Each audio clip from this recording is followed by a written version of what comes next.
back boat service, so don't put it off. We got the parts in right now. Get him now before they go back on back order. Front to back boat service. All right, let's say ah.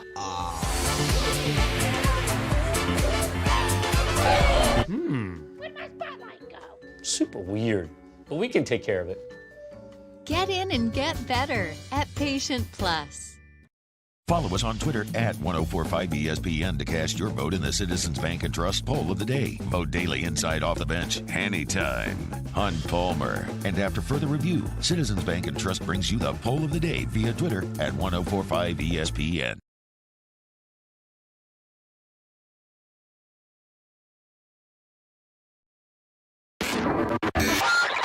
Now, Hunt Palmer. Hunt Palmer on 104.5 ESPN Baton Rouge. Holding down the middle of the day. Live from the Mercedes-Benz of Baton Rouge studios. This is Hunt Palmer. Welcome in.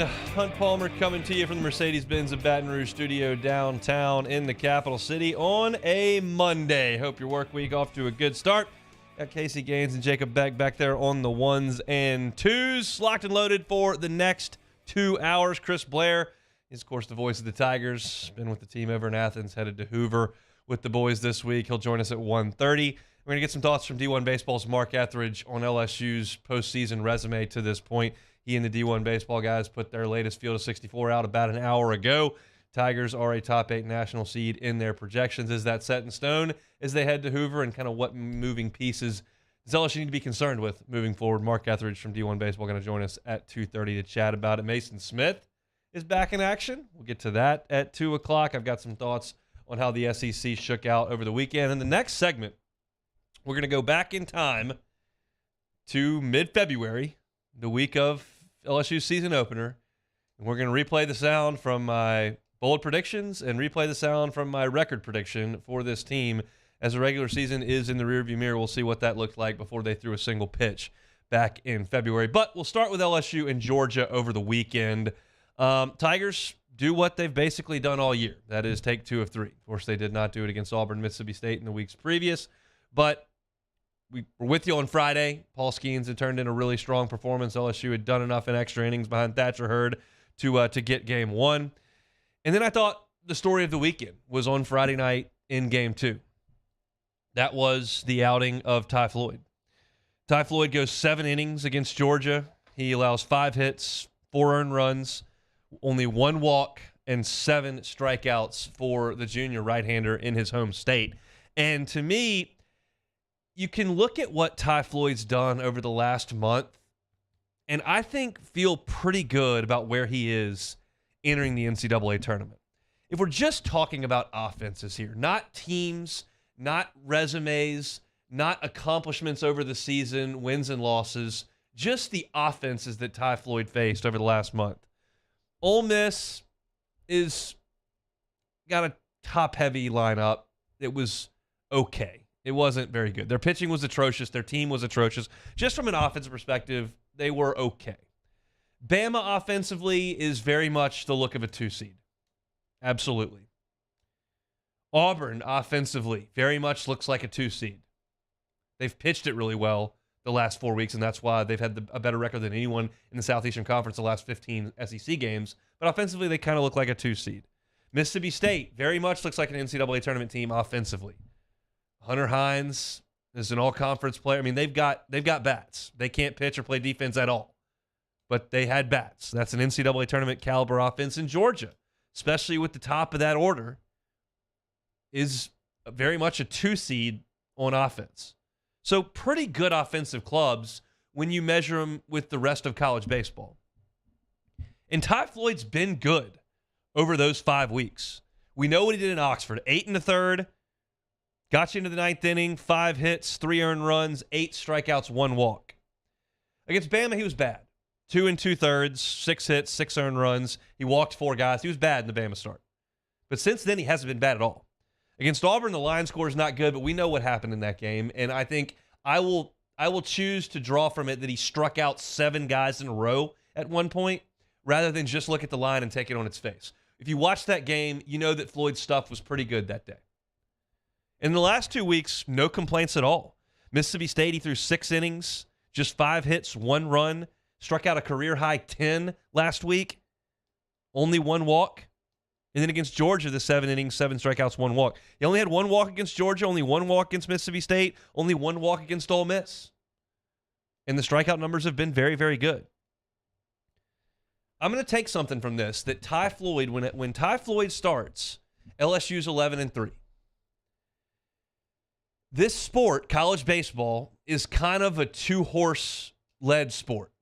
If you've got 2 horses at the top of your rotation, you're very well positioned in the postseason because of the way that it's structured. I'm not going to put Ty Floyd right up there with how I felt about Jared Poche behind Alex Lang. I'm not going to put him right up there with Lewis Coleman behind Anthony Renato. I'm not going to put him right up there with Jack Leiter behind Kumar Rocker. I'm not even really going to put him right there with Hunter Elliott behind Dylan DeLucia last year for Ole Miss. But you understand what I'm getting at. You can ride two horses. Very, very few college baseball teams have a third starter that's nails. That's rare. It happens. I want it. I want it for LSU. It'd be great. But very few have Eric Walker, who's logging 7 innings and giving up 2 or 3 runs on Sundays. But you need 2. And I'm not ready to put Ty Floyd on a pedestal here. That's not the point of this segment. I'm just saying he's throwing the ball pretty well, and he's getting deep into games. He threw 7 against Georgia. He threw 6 against Mississippi State. He threw 8 1/3 against Ole Miss. He's getting that pitch count over 100. He's not walking guys. There's reason to feel pretty good about Ty Floyd. I'm still petrified of the bullpen.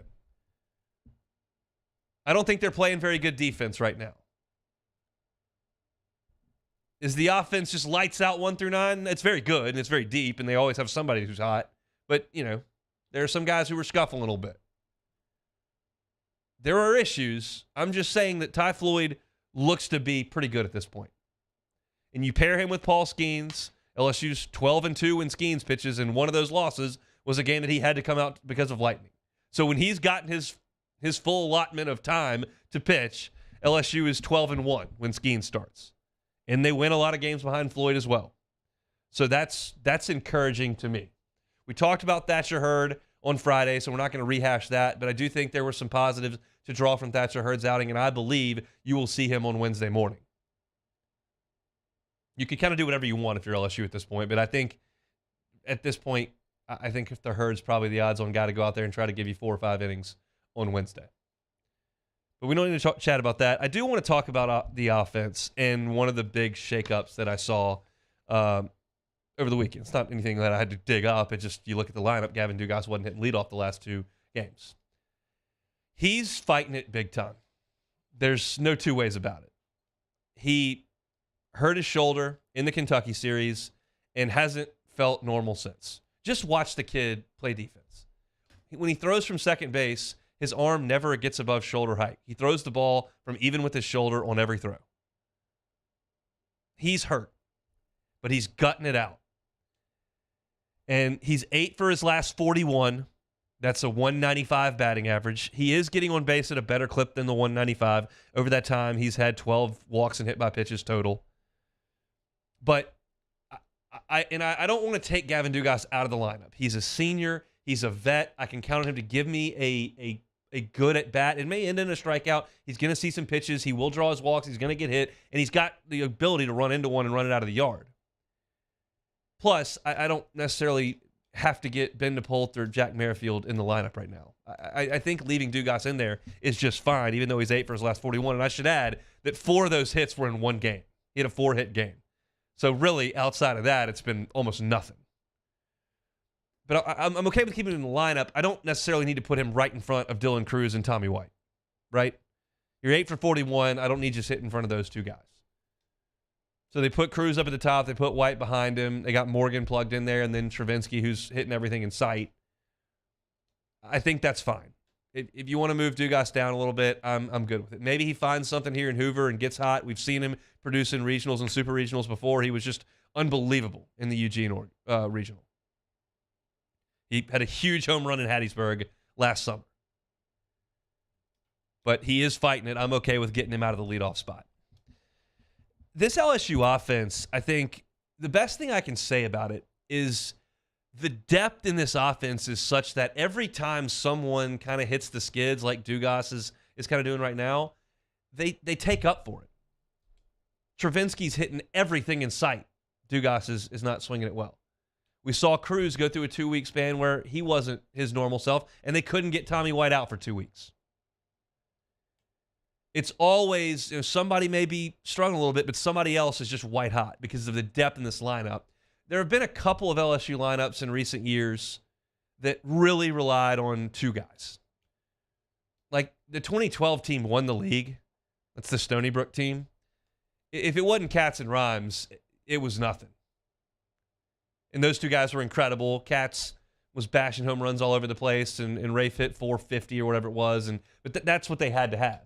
This team's not like that. They can get it from a lot of different places. And look, in 29 league games, they scored 7 or more runs 19 times. 2/3 of the time, they're getting you 7 or more.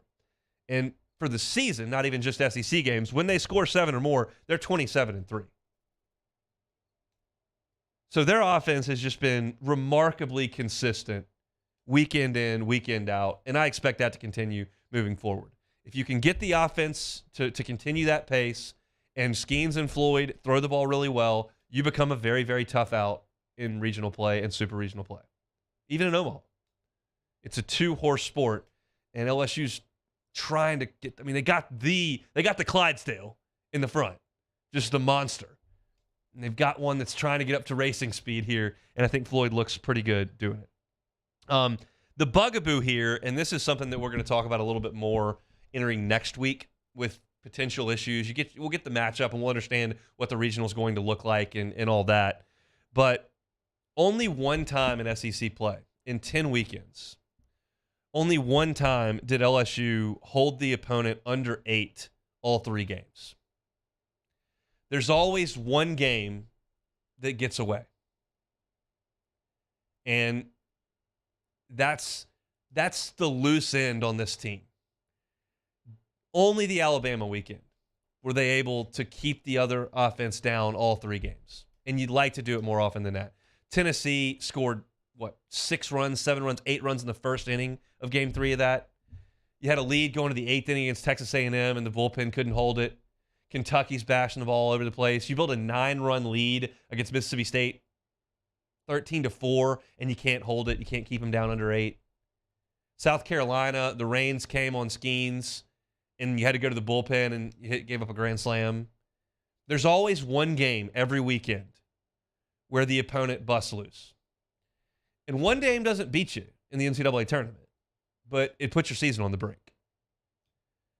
And again, this weekend, LSU goes out in the opener behind Paul Skeens, and he's great, and you hold him to 5 runs in 12 innings. And then Floyd goes out and throws it great, and you hold him to 4 runs. And you've done that 2 days in a row. And then you go to a bullpen game, and they score 9, and you don't keep up. And they haven't done it but once all year in SEC play, and that's where your concerns lays. So they finish things up in regular season play at 42-13, 19-10 in league play. They will be the 3 seed in the SEC tournament. They will crank things up on Wednesday at 9:30, which excites me so greatly. Because you figure a 9:30 game, one, it's not going to be delayed by a game in front of it. I guess there could be a fog delay, or it's not supposed to rain in Hoover. We'll see. That never holds true. But 9:30, you figure you should start on time if you're the first game of the day, right? That would stand to reason. And then if you're the 9:30 game, 10:30, 11:30, 12:30, you play 3 hours, 12:30, we come on at 1. We're like the post-game show. I love it. There's your show prep for Wednesday. Very much looking forward to that. And by the way, nobody cares about this whatsoever. If LSU wins on Wednesday and plays on Thursday at 4:30, that is right when I'm getting on the road headed up to Shreveport, and I can listen to the game the whole way, which would be phenomenal just for my selfish reasons. So massive game for the boys on Wednesday so that I can have a comfortable ride up to Shreveport with an 18-month-old in the car. I don't think that's high on Jay's priority list, but it is on mine, so get it done on Wednesday morning. As I teased, let's go to break. We'll come back, and we'll see how my predictions for the season panned out. I gave them to you the week of the first game. We'll play them back for you next. This is On Palmer. In times of need, get a full list of phone numbers, websites, and other important emergency information on the Demco Stormwatch page at 1045ESPN.com.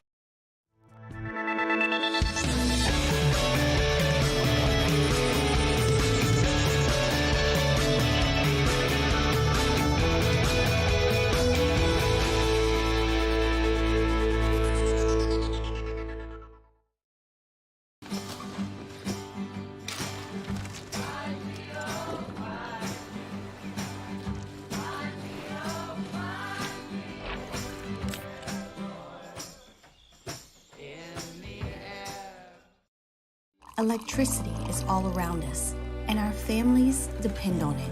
Every day is sparked by the power of a cold drink or a warm meal, a movie night, and a comforting light at the end of a dark hallway. From sunrise to sunset, playtime to bedtime, our team is ready to take care of your electrical needs. Even in the case of an after-hours emergency, the light in your life shines brighter with Mr. Electric. Turn my music high, high, high, high, yeah. You don't know what you're doing. Sure I do. I'm from the streets where the hood can swallow on me. Bullets will follow on me. There's so much that you can run the slalom. And cops comb this top to bottom.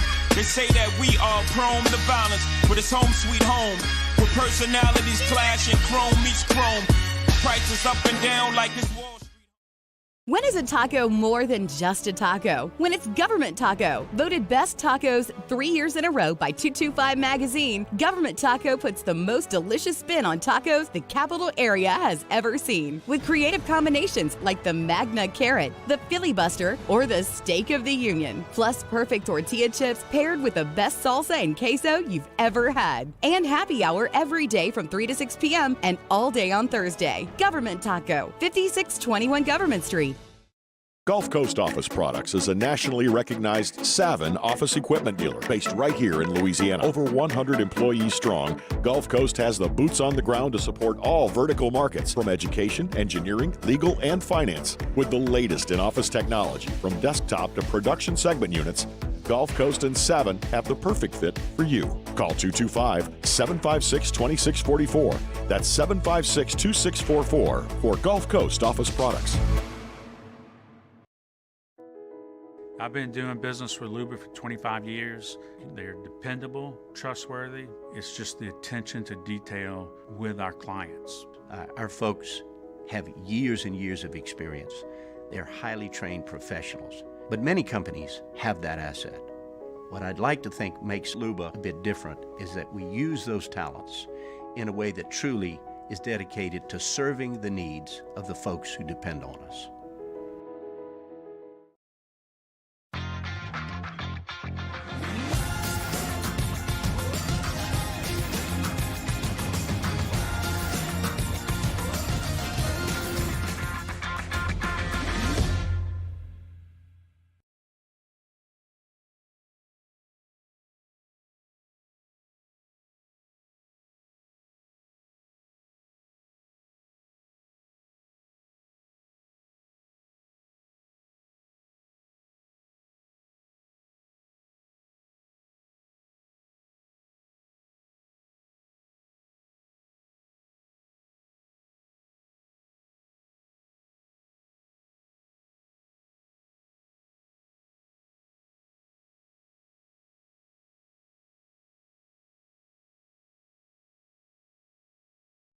On Tuesday's OTB, the SEC tournament gets underway. Bringing you all the latest coverage. Plus, the latest from Saints OTAs as New Orleans Football's Nick Underhill stops by. Off the bench, 7 to 10 a.m., 104.5 ESPN.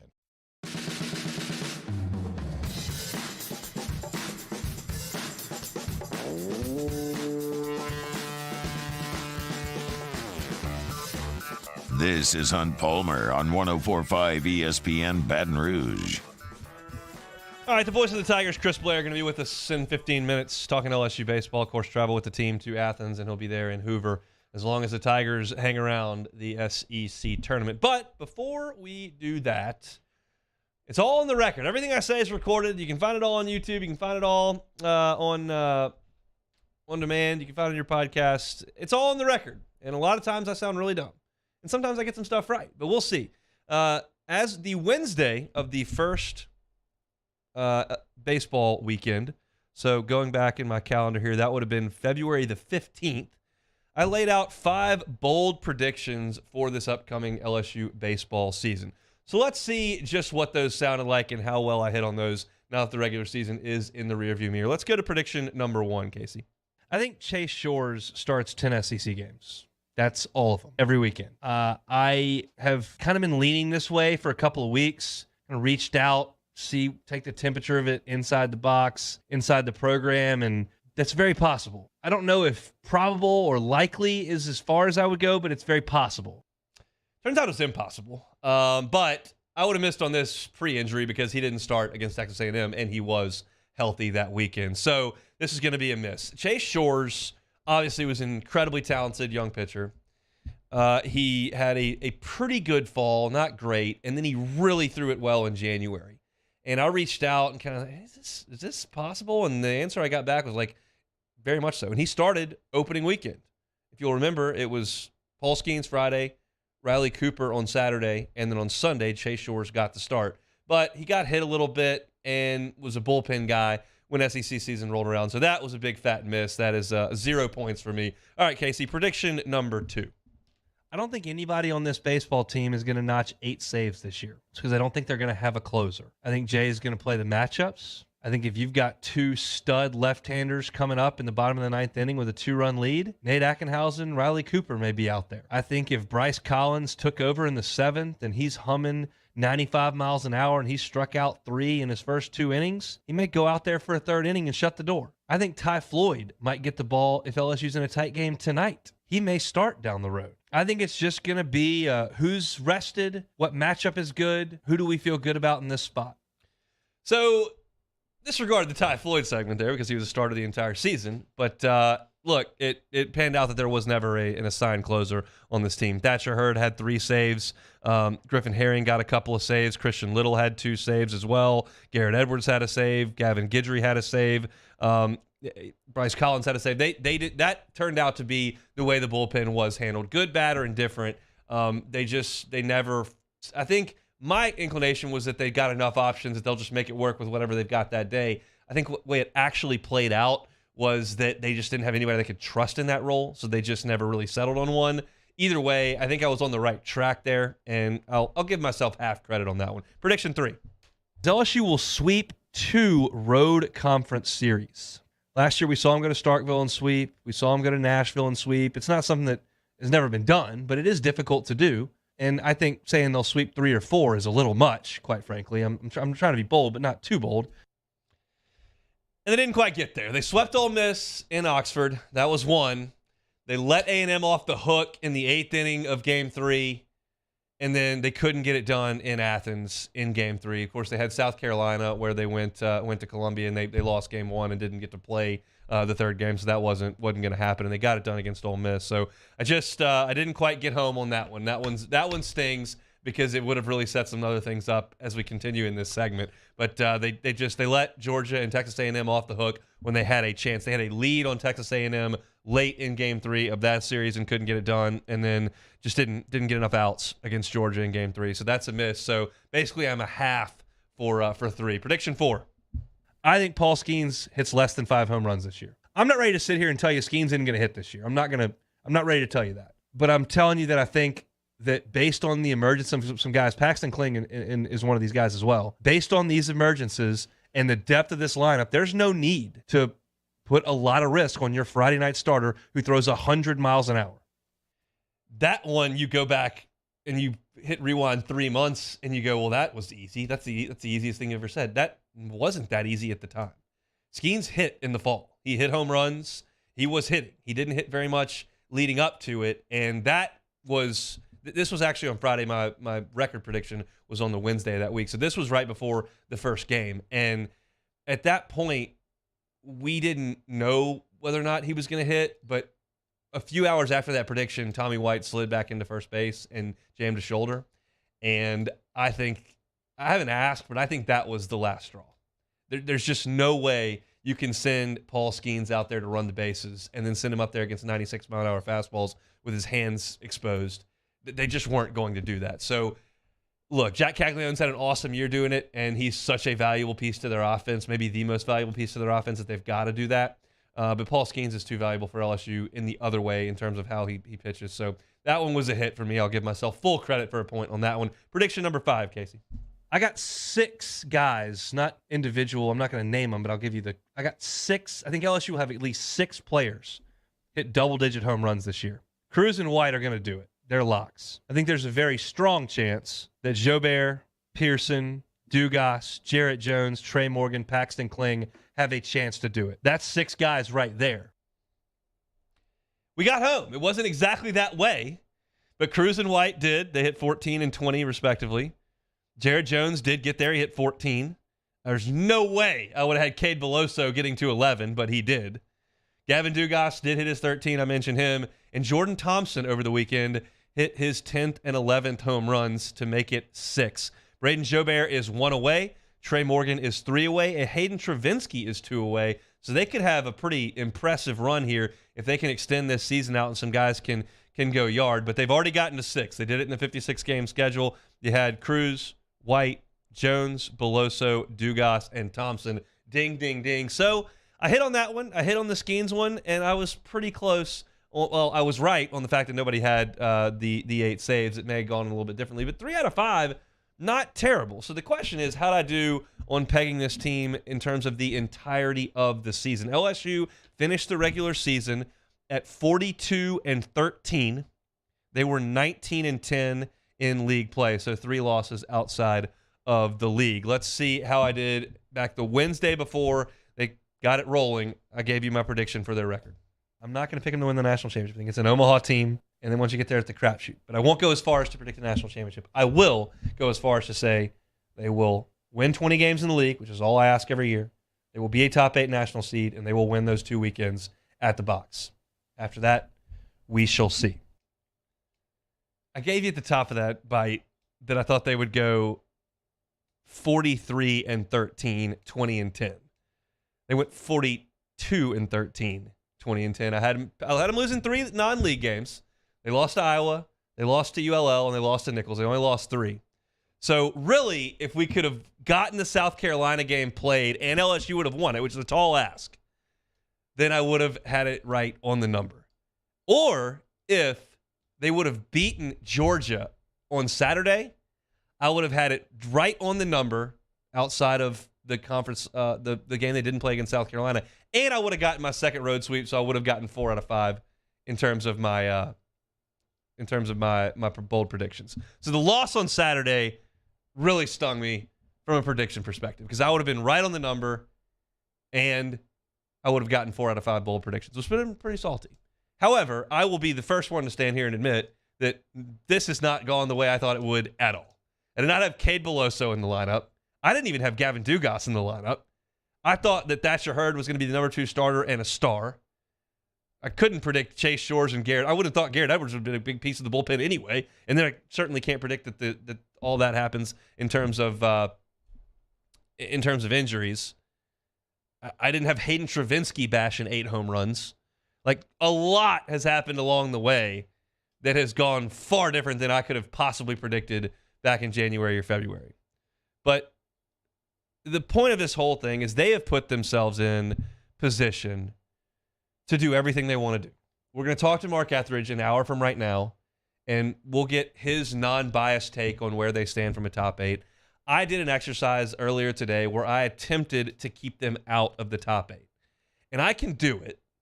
It involves a huge Kentucky run to win the conference tournament. And, you know, if you look at the ACC and maybe Virginia runs through and wins the ACC tournament, I can maybe keep them out of a top 8. In that scenario, I could get Wake 1. I could get Kentucky, Arkansas, Florida, Clemson, Vanderbilt, Virginia, maybe South Carolina. That would be 8. But it doesn't. It takes a lot for me to make Kentucky and South Carolina jump LSU for a national seed. It would involve an 0-2 for LSU and then 2 long runs into the weekend by ACC and SEC teams. I'm not telling you it's impossible. It's incredibly unlikely. So I believe LSU has locked itself into a top 8 national seed, and that's the only reason you play the first 56. It'd be nice to win the West. It'd be nice to win the league. It'd be nice to be the number 1 seed. Some people don't think that's. I would like to be the number 1 seed. I think that says you're playing great and have been great all year. I don't think Wake Forest is compromised because they've won every weekend. They went 22-7 in league play. But you've done your job. No matter how you got there, what injuries, what extra inning games, what bullpen issues, what home run hitters, what games were close that could have gone either way, that sometimes you lost, sometimes you won. At this point, you have done what you needed to do in the regular season to go to Hoover, to be a national seed, and to play your games at the box until you go to Omaha or they tell you to go home. And that's all that really matters. So it's a good spot to be in. It's a spot LSU hasn't been in too long, and we'll have some fun. This is my favorite, one of my favorite weeks of the year with the SEC tournament because it's baseball at 9:30 in the morning. It's baseball at 10:30 at night. It's high-level baseball, but it's not as nerve-wracking as a regional or super would be because your season can end. Your season's not going to end in Hoover. You just go out there and you play some ball. You win some games, that's great. You lose a couple and come home, get ready to roll. That's the stress-free nature of it. Caters to my sensibilities. So I just like the fact that it's a lot of baseball. It's high-level baseball, and it doesn't rip your soul out if you lose a couple of games like it would 2 weeks from now. So there's my look at my 5 bowl predictions. Kind of got 3 of those right and then was real close on that prediction of the record for the season. Missed it by just the 1 game. But now they play for keeps. Talk with Chris Blair next on Palmer Show. Hunt Palmer on 104.5 ESPN Baton Rouge. LWCC is Louisiana Loyal, elevating and celebrating champions of Louisiana. Right now we're celebrating Acadian Companies. They were founded in 1971 by a duo who recognized the need for local emergency medical support, and Acadian quickly established themselves as an early industry trailblazer. Acadian's founders center their success on loyalty and the culture of Louisianians who are always willing to lend a hand.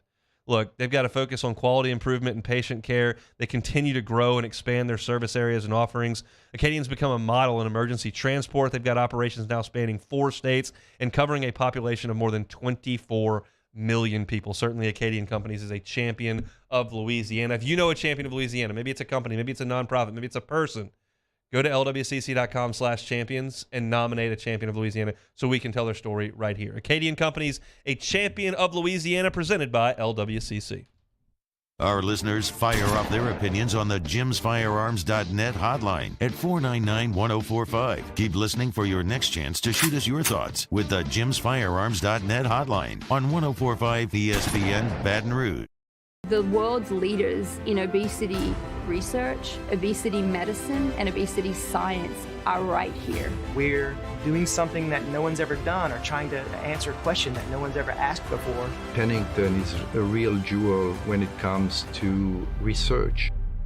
We are finding the solutions to the world's worst chronic disease, which is obesity.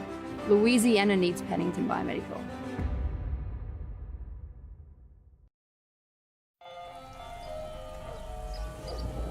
Hey there, little buddy. What's the matter? What's the matter? My windows, siding, and my door. That's what's the matter. Relief Windows can fix all of that. I got you.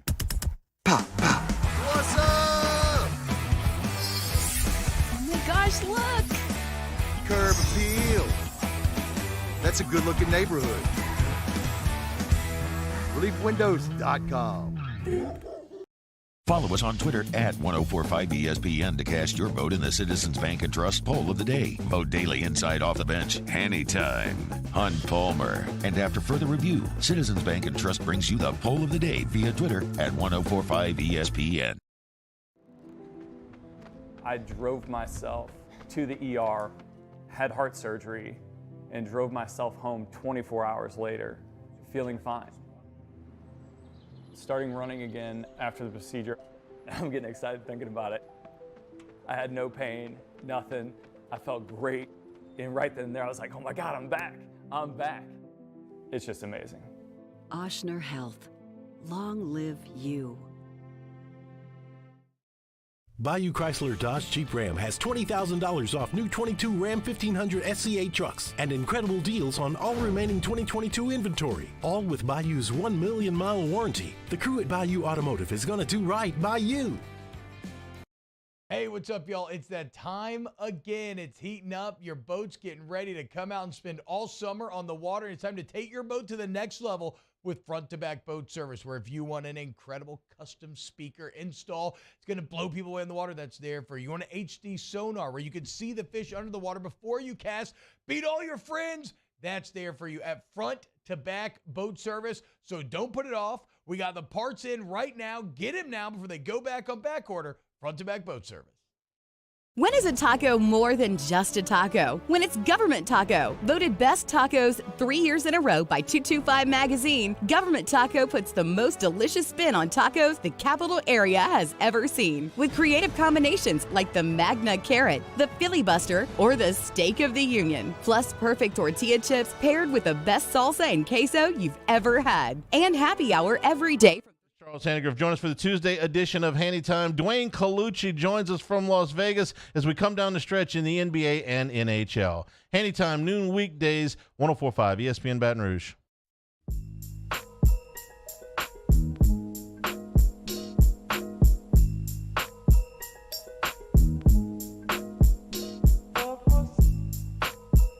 You're listening to Hunt Palmer on 104.5 ESPN Baton Rouge. Moving right along on this Monday, Hunt Palmer Show. Hope your work week is off to a awesome start.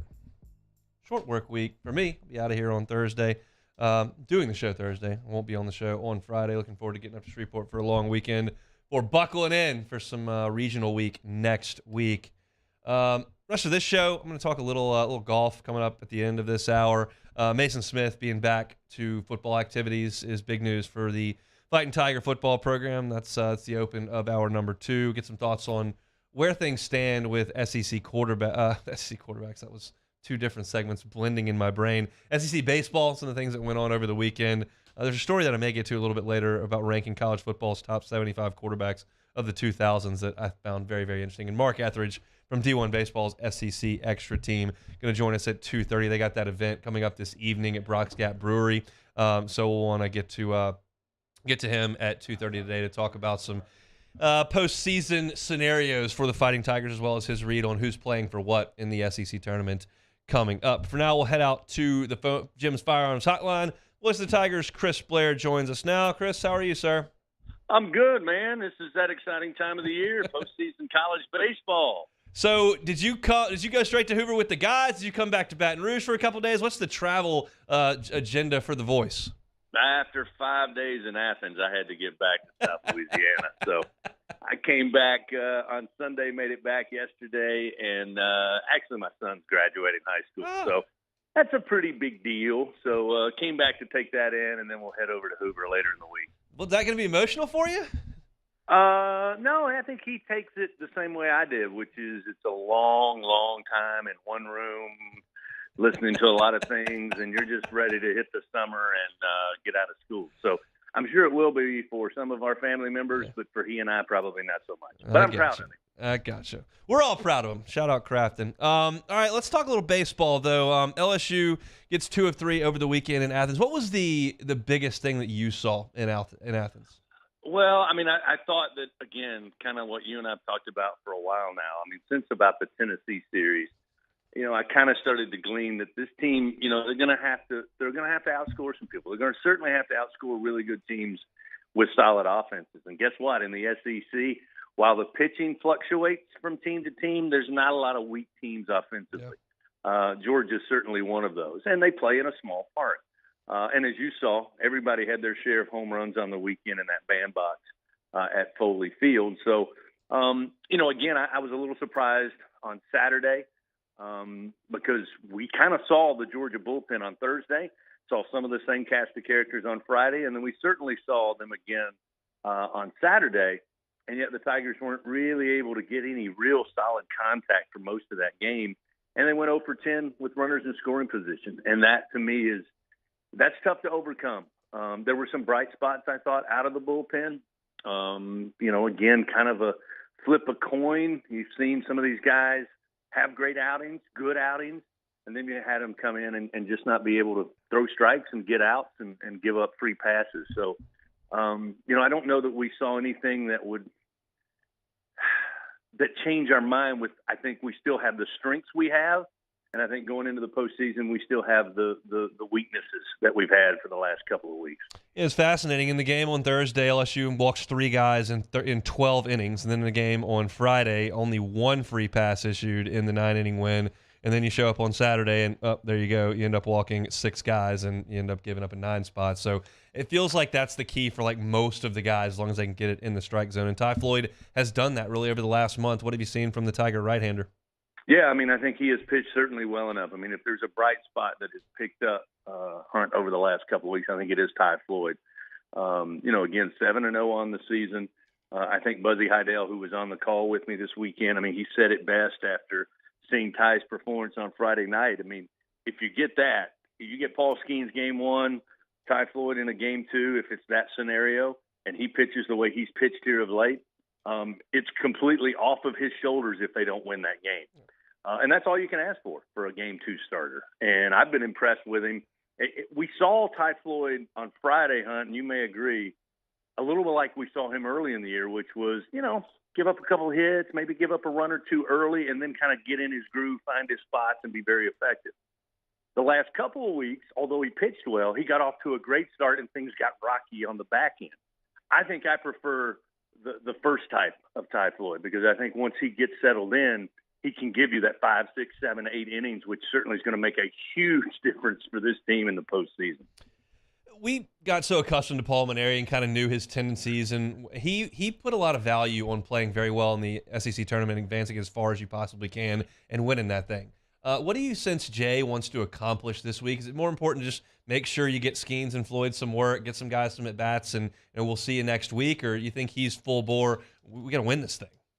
I think it's the first, and I do, because everything around the program, whether it is August, whether it is November, whether it's January, or whether it's May, everything inside that baseball operations center is geared towards getting to Omaha and vying for a national championship. Now, I'm sure Jay knows, in fact, I know Jay knows, that the SEC tournament for a long time has really been, where LSU goes and always has a good showing. Tiger fans love going over there, and I don't blame them, because I think it's a great week if you love college baseball. It's a great week if you want to see some of the best talent in the country.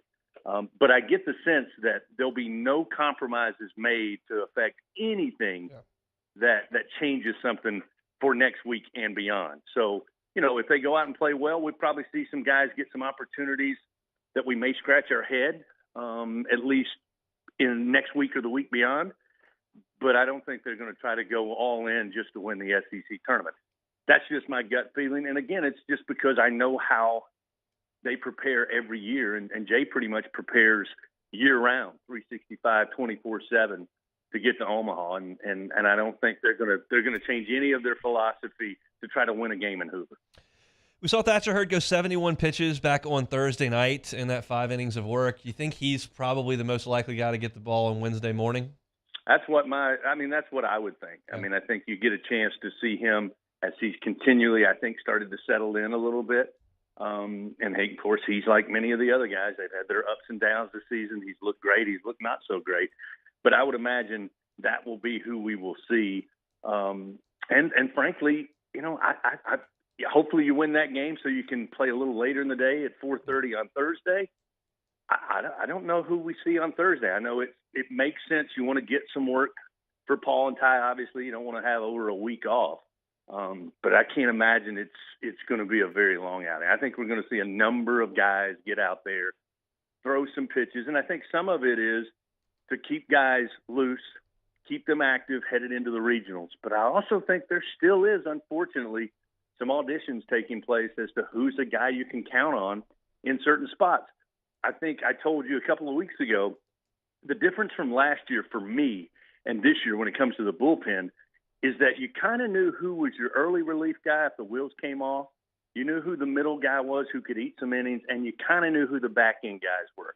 Didn't mean they always pitched spectacularly, But I think this year there's really not even a fit to who goes where, and I still think they're looking for it. And I think that might be what we see a lot of in Hoover. Yeah, it's fascinating because, like, on Saturday, Herring pitched the best of your bullpen guys, and you got to him last. And it's just kind of like a roulette wheel, like, oh, well, Dutton threw a bunch of strikes but got hit, and then Little didn't throw any strikes, and then Money threw strikes but he got hit, and you finally got to Herring. By the time you got to Herring, there were already 9 runs on the board. It's just a matter of can Jay pick the right guy on a given day that's got his best stuff. Sometimes you don't know. Yeah, and again, I think it's frustrating because I really do feel, and I readily admit, I look at everything through purple and gold lenses. I get it. People are going to be skeptical of what I say, but I think Jay pours a lot of time, energy, and detail into the situational. He needs to go in. This guy needs to come out. But I think it's got to be frustrating for him and even Wes Johnson to know that in this situation, the numbers say this should happen. Now we got to have a guy go out there and do it. And I don't know. Again, I think they've got confidence in their players. Don't get me wrong, but I think they're still kind of guessing. This is what should happen here. This is the guy we should bring in, but you don't have the consistency enough to feel 100%. So I think for us, fans and media, we sit here and scratch our heads trying to figure out why this guy's in and this guy's not, and this guy got pulled. But I think it's because of that inconsistency that pretty much goes for the entire year. That is the biggest question mark going into postseason baseball. You got Thompson coming with you to Hoover? Is Buzzy going? Is it Franquez? What's the plan on the broadcast for the SEC tournament? If it were me, I'd invite everybody because that booth is so luxurious and large at the Hoover Met. But breaking news here on the Hunt Palmer Show: I will not be available on Wednesday morning, so it will be Doug Thompson and Bill Franquez giving you the call on the radio, and then I'm going to try to book it after the graduation, get to Hoover, and like I said, hopefully stay a couple of days. So they'll be on the call bright and early on Wednesday morning. I'm really hoping that LSU wins on Wednesday because I'm driving to Shreveport on Thursday afternoon, and I would really like it if you would just drive me up to Shreveport for the 3 hours of that baseball game. That would make that drive go real quick. So huge game for the boys on Wednesday. I'll text Jay, say we got to get Wednesday. Let's play at 4:30 on Thursday. I'm sure he'll appreciate it. Well, congratulations to your son, and safe travels up to Hoover, and we'll talk soon. You got it, Hunt. Be good. He is Chris Blair, the voice of the Tigers. Always a fun week over there in Hoover. So things will get underway tomorrow in the SEC tournament. Who's the opener tomorrow? It's the game LSU cares about. South Carolina and Georgia will play in game one. That'll be Tennessee and A&M. Big one for the Aggies there. Then Kentucky and Bama will play. And then Auburn and Missouri will be the nightcap tomorrow from the Hoover Met. When we come back, I'll give you some thoughts on what we saw on the golf course over the weekend. That's next. This is on Palmer. In times of need, get a full list of phone numbers, websites, and other important emergency information on the Demco Stormwatch page at 1045ESPN.com. Bayou Ford has $15,000 off plus 0.9% APR for 60 months on all new 22 Ford F-150 SCA trucks and incredible deals on all remaining 2022 inventory, all with Bayou's 1 million mile warranty. The crew at Bayou Ford is going to do right by you.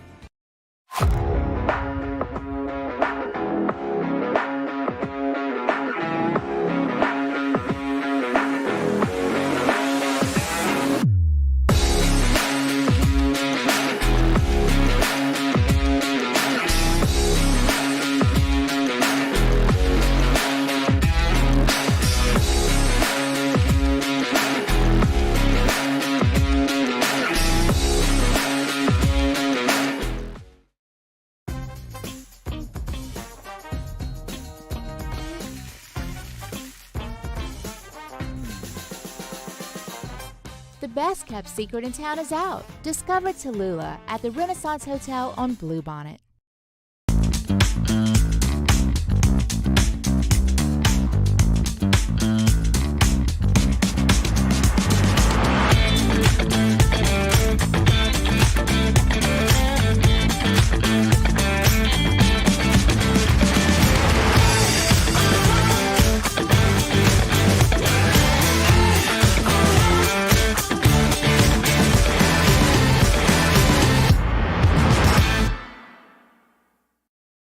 Hey, it's Matt Musso. Join me Monday through Friday for your daily update on LSU baseball with Musso at the Box, presented by New Orleans Flooring. wherever you get your podcast, Apple, Spotify, Google, and check out New Orleans Flooring. 2 locations, Metairie and Prairieville, or NOLAFlooring.com.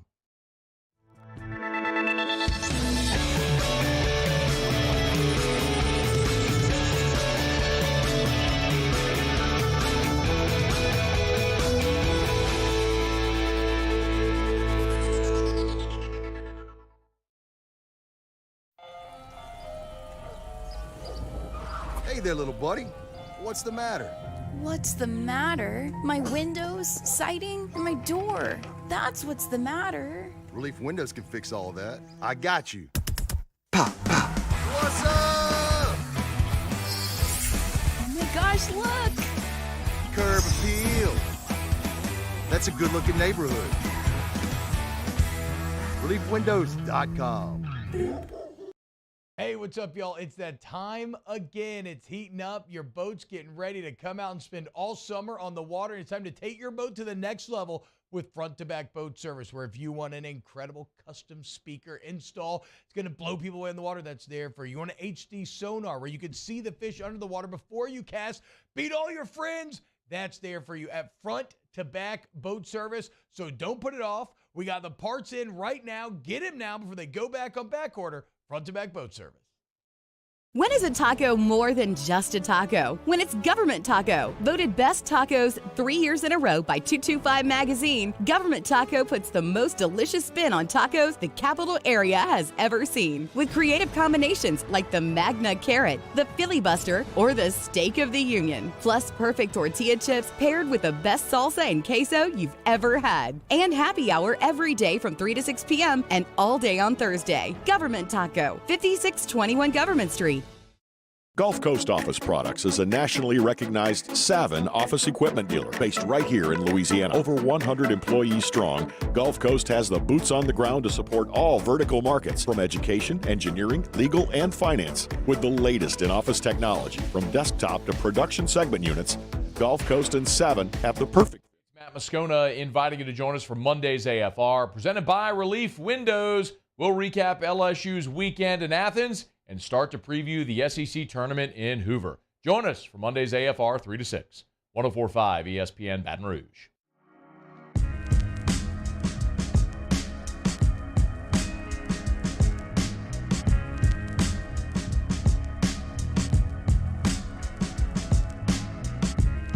This is Hunt Palmer on 104.5 ESPN Baton Rouge.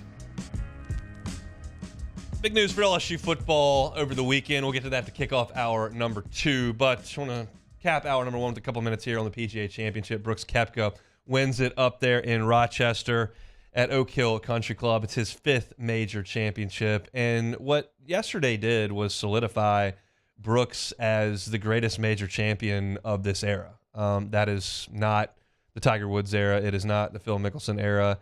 And it is not the Jordan Spieth era, or the Dustin Johnson era, or the Justin Thomas era, or the Rory McIlroy era. This is the era of Brooks Koepka being the greatest major champion. Period. Now, his wins have come on strikingly similar golf courses. They've been on big ballparks with tight fairways and undulating greens. He's not winning at Augusta, although he's been close. He's not winning the Open Championship on links courses with the wind blowing 100 miles an hour and huge greens and pot bunkers. He's winning at Bethpage. He's winning at Erin Hills. He's winning at Shinnecock. He's winning here at Oak Hill. It's a type of golf course that suits him, and he's brilliant at it. And winning majors is so difficult. I mean, you look at Dustin Johnson, was just an incredible player for 15 years. He got 2. I mean, Rory McIlroy hasn't won in a decade. Justin Thomas has been an elite player for years. He's got 2. And Brooks has 5. He passed Rory. He joined Seve Ballesteros and Byron Nelson. I mean, titans of the game. And there's no doubt in my mind that he is the greatest major champion of this era, and he's not done. And my sincere hope is that he will be the guy. He will be the domino that breaks Liv.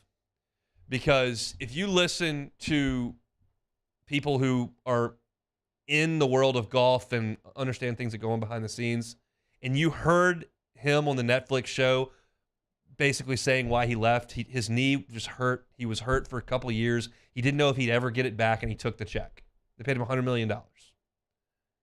And now he knows he is back.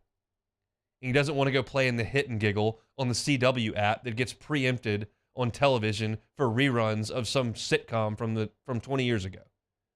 He doesn't want to play with Lee Westwood and Henrik Stenson. He wants to play on the tour. And they're pretty ironclad with this agreement that you've got to pay back 3x what you paid in if you're going to leave. And I don't know that the tour would let him come back. I don't know. But he's one of the guys who's got enough. Lee Westwood doesn't have anything to gain. Sergio Garcia's toast.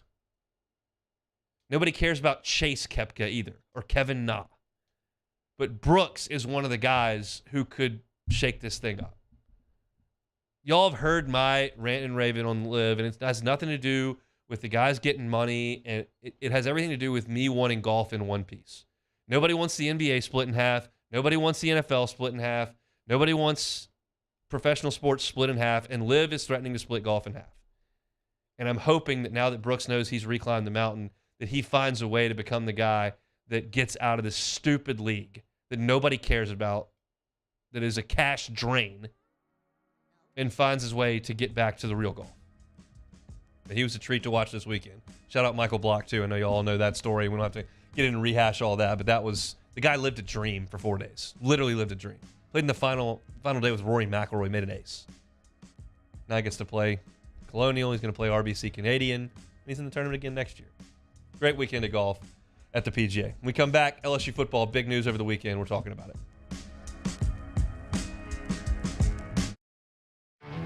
There it is, the extra mile, on the border of expected and extraordinary for those willing to go further, like vans customized for work or play, with safety and tech to keep you connected, supported by a 5-star sales, service, and finance team, and backed by the 1-star you know. So go the extra mile. It's never crowded, because so few have what it takes to go there. Mercedes-Benz Vans. Follow us on Twitter at 1045ESPN to cast your vote in the Citizens Bank and Trust poll of the day. Vote daily inside Off the Bench, anytime. Hunt Palmer. And after further review, Citizens Bank and Trust brings you the poll of the day via Twitter at 1045ESPN.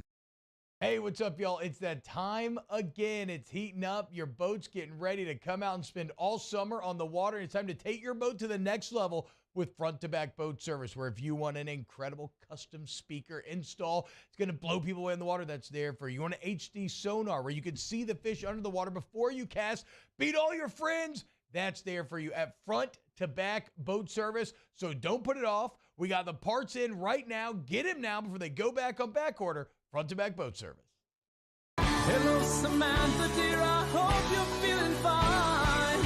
And it won't be long until I'm with you all the time. But until then, I spend my money up right down on my last dime. Come home, live Baton Rouge.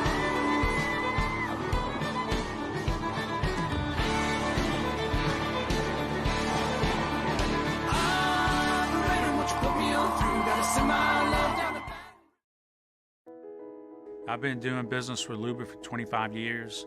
They're dependable, trustworthy. It's just the attention to detail with our clients. Our folks have years and years of experience. They're highly trained professionals. But many companies have that asset. What I'd like to think makes Luba a bit different is that we use those talents in a way that truly is dedicated to serving the needs of the folks who depend on us.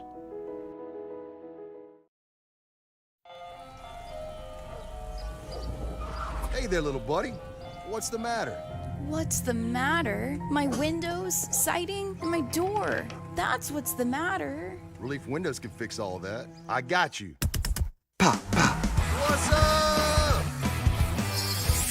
Oh my gosh, look! Curb appeal. That's a good-looking neighborhood. ReliefWindows.com. When is a taco more than just a taco? When it's Government Taco. Voted best tacos 3 years in a row by 225 Magazine, Government Taco puts the most delicious spin on tacos the capital area has ever seen. With creative combinations like the Magna Carrot, the Filibuster, or the Steak of the Union. Plus perfect tortilla chips paired with the best salsa and queso you've ever had. And happy hour every day from 3 to 6 p.m. and all day on Thursday. Government Taco, 5621 Government Street. Gulf Coast Office Products is a nationally recognized Savin office equipment dealer based right here in Louisiana. Over 100 employees strong, Gulf Coast has the boots on the ground to support all vertical markets from education, engineering, legal, and finance. With the latest in office technology from desktop to production segment units, Gulf Coast and Savin have the perfect fit for you. Call 225-756-2644. That's 756-2644 for Gulf Coast Office Products.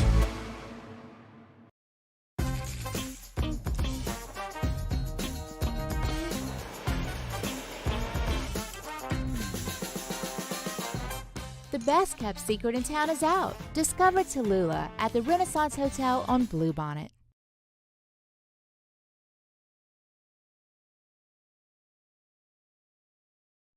This is SportsCenter. I'm Christine Lisi. Only one option for LeBron James and the Lakers tonight, win or go home. They're trailing 3-0. Host Denver, Game 4, NBA's Western Conference Finals. LA wins and denies the Nuggets their first ever playoff series sweep, predicts ESPN NBA analyst Kendrick Perkins. He's not getting swept. This game is going to 5, okay? The Lakers will win tonight. They will win Game 4. LeBron James have too much damn pride to go out and get swept in the conference finals. AD is going to come back with it on his mind. Lakers 3-point favorites to win tonight. Game 4, 8 Eastern ESPN Radio, 8:30 Eastern ESPN TV. Saying the time has come for him to say goodbye, Carmelo Anthony announced his retirement from the NBA, ending his 19-year career. Anthony leaves as the league's 9th all-time leading scorer, was also named one of the 75 greatest players in league history. Bucks narrowed their head coaching search, according to ESPN's Adrian Wojnarowski. They plan to meet with former Raptors coach Nick Nurse, Warriors associate head coach Kenny Atkinson, and Toronto assistant Adrian Griffin this week. Think O'Reilly Auto Parts for all your car care needs. They're close, convenient, and have the parts you need fast, along with excellent customer service from professional parts people you can trust. Stop by your local O'Reilly Auto Parts today or visit O'ReillyAuto.com. Now, Hunt Palmer on 104.5 ESPN Baton Rouge. Holding down the middle of the day. Live from the Mercedes-Benz of Baton Rouge Studios. This is Hunt Palmer. Hour number 2 on this Monday, Hunt Palmer Show, 104.5 ESPN Baton Rouge. Mark Etheridge from D1 Baseball's SEC Extra Team will join us from Hoover, Alabama, coming up in 30 minutes. Get his thoughts on where LSU stands right now, what they need to accomplish in Hoover, and then we'll get his thoughts on some of the other teams around the league and what they're playing for this weekend at the SEC Tournament, one of the more fun weekends of the year. And Mark and our guy Joe Healy are going to be there the entire weekend, and that can be a long, long weekend. Now, right now, the forecast looks good. Don't hold me to that for the entirety of the week. Last week was a disaster. Last year was a disaster. But right now, it looks okay over there in Hoover, so we'll get with Mark in 30 minutes. Big news for LSU football over the weekend. Mason Smith took to his social media accounts and said, I'm cleared. I can return to all football activities. He is ready to roll. Of course, y'all are all familiar with Mason Smith's story. Was a 5-star recruit, came in as a freshman in 2021 and played sparingly as a freshman, was not a huge piece to that puzzle, but was expected to become a star last year. And we all know in the first quarter of the game against Florida State, he's literally jumping over someone after a play is over and just lands wrong, and the ACL goes. And I remember being in the Superdome when that happened, and my eyes were in that vicinity, and I noticed the reaction that he made to go down as something that didn't look natural, and I immediately texted my dad, who's watching the game on TV and has got a much better look at it than I do in the stadium, saying, did he just blow his knee out? And the response I got was like, kind of looks like it. And sure enough, he did not return the rest of the year. I mean, that is so brutal for a young person to go through everything that student athletes go through leading up to a football season, especially in South Louisiana where it's 100 every day. And he's carrying that 315-pound frame all fall camp long when it's 100. You're getting up early, you're lifting weights, you're banging shoulder pads, you're just going through scrimmages, and you finally get to the opener, and you're out there for 20 minutes. And the whole season's gone. That's just absolutely brutal. But he's fought his way back. We saw him out there really dressed out and participating in a lot of spring football, and it just didn't want to ramp him all the way up to contact. Now he'll be able to participate fully in this summer, and when they put the pads on in fall, it is a full go for Mason Smith. And this is one of those deals where we don't know what we have in Mason Smith. We know what's possible, but this is not a proven veteran returning. This is a precocious talent that is yet to be realized because of injury. We think he might be Michael Brockers, an all-SEC player who's a first-round pick and a long-time NFL player. But we don't know that yet. Now, what we know is that LSU had a very difficult time blocking him in fall camp last year. A very difficult time. He made some scrimmages a little unproductive at times. That's from folks that were there, and that's from Brian Kelly. And Brian Kelly met with the media during this spring and basically painted the picture for us, kind of football neophytes as to what Mason Smith brings to this team. And he said that basically Mekhi and Jaquelin had good seasons last year. Mekhi Wingo got All-American recognition. Jaquelin Roy is a drafted player who was really solid as a junior. But I think most of the time those guys were singled up on the inside. And teams paid more attention to Ojulari and some of the guys on the outside. That's where some of the doubles came. That's where some of the help came. And Brian Kelly, in speaking to the media, says, here's how that changes. When Mason Smith comes back, they can't do that. They can't leave him on a center or a guard by themselves. He will destroy their offense. And let me tell you, I can sit here as Joe talk show host and tell you what I think Mason Smith could do. And you could listen to that and take it for what it's worth. Why don't you listen to the guy that's won about 1 billion games and let him tell you what Mason Smith does? And that is wreck teams interior, demand double teams, and free up space for Mekhi Wingo next to him and some of the guys on the outside to make things happen. Rushing the passer, stopping the run, creating negative plays, stalling drives, and winning games. You look at this LSU defensive front, and I kind of like the way it shapes up. Yeah, you're going to miss Jaquelin Roy. Yeah, you're going to miss B.J. Ojulari. I don't know if Ali Gay's production was quite what you thought you were going to get, but he was an older player that was a big physical presence. And yeah, Harold Perkins' role changes a little bit, and they move him back, and he's not quite what he was, but maybe he will be sometimes. But you start to look at the numbers and the talent that LSU has up front, and you've got a really nice blend. Your interior is among the best in college football up front. You've got Mason Smith and Mekhi Wingo up there. You could theoretically have 2 all-league players there. You could theoretically have 2 guys that get All-American recognition in the middle of your interior. That's fantastic. Then you look to the outside, and you figure, based on what I'm telling you, that the attention that Wingo and Smith are going to demand is going to free up opportunities for guys on the edge. And I think that starts with Savion Jones. Jones is the guy, he's the pick to click, if you will. He's the guy that needs to step up and become the next really strong pass rusher at LSU. He's got every tool. Long limbs, great range, good athleticism. He's got all the tools. It's time for him to step up and become a guy. I think on the other side, you're looking at Ogi. I cannot say this name without stuttering through it. Ovi Okufo, who has been a starter at Texas for the last couple of years. 8 starts as a junior in 21, 12 starts last year. Had 4.5 sacks, about 14 tackles for loss.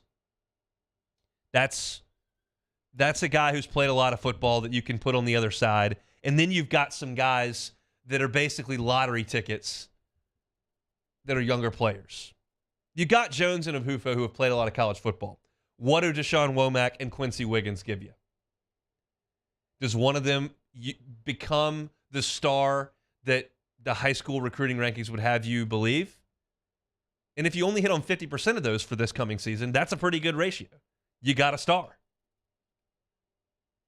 Braden Swinson comes in from Oregon. He's played a lot of football. Had a big breakout game against Ohio State. Are his season statistics great? No. Is he an older player that you feel like gives you some insurance? Yeah.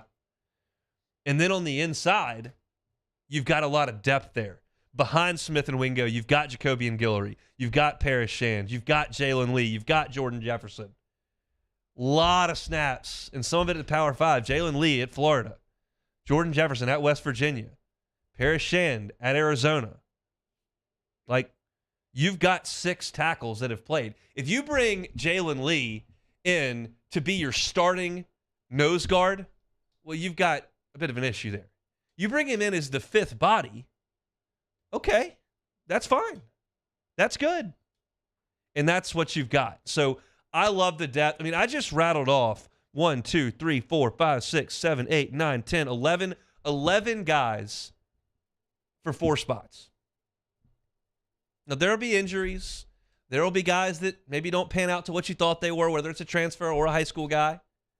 And I didn't even get into, Jackson Howard and some of the other guys that I don't think figure in right this second. But the guys that I think that factor in right this second, that's 11 guys. And you've got 2 All-American types in Wingo and Smith, some older guys in Okufo, Swinson, Savion Jones, and then the talent of Wiggins, the talent of Womack. That's a really, really healthy spot for your defensive line room to be in. And I think the center point of the entire thing is Mason Smith.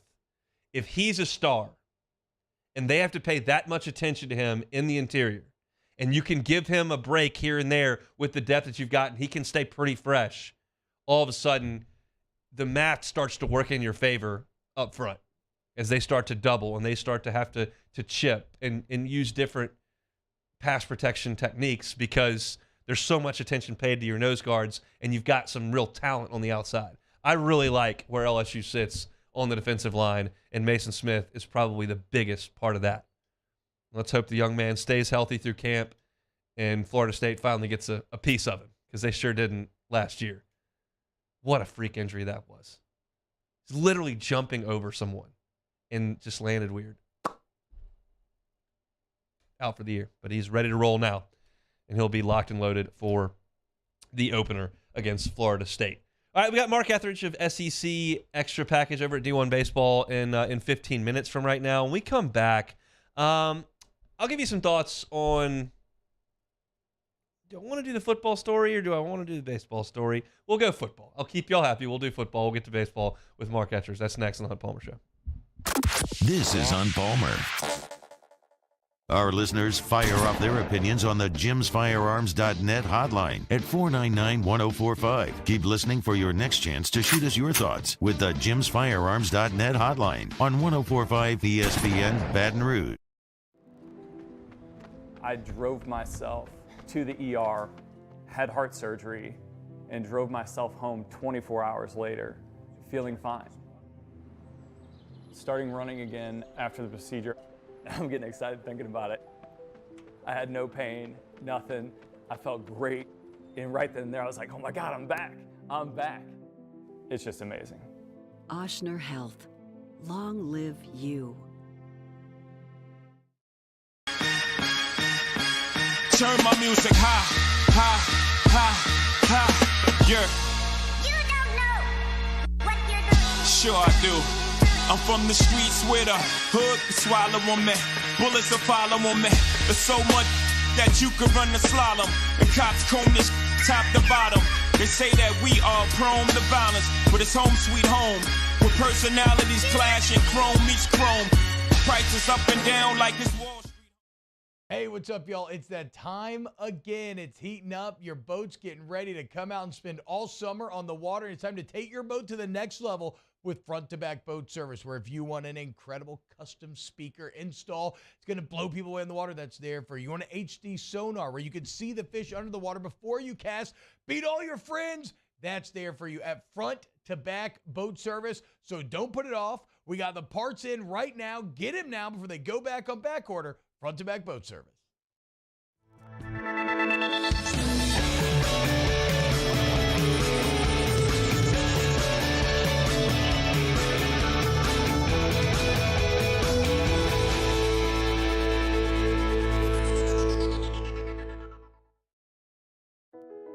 I've been doing business with Luba for 25 years.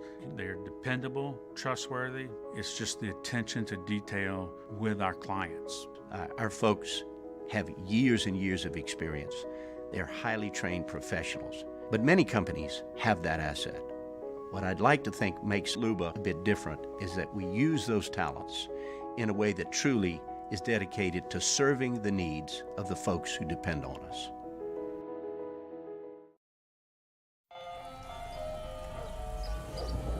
Hey there, little buddy.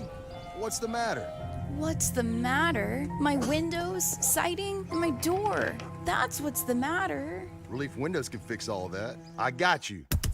Pop, pop. What's up? Oh my gosh, look! Curb appeal. That's a good-looking neighborhood.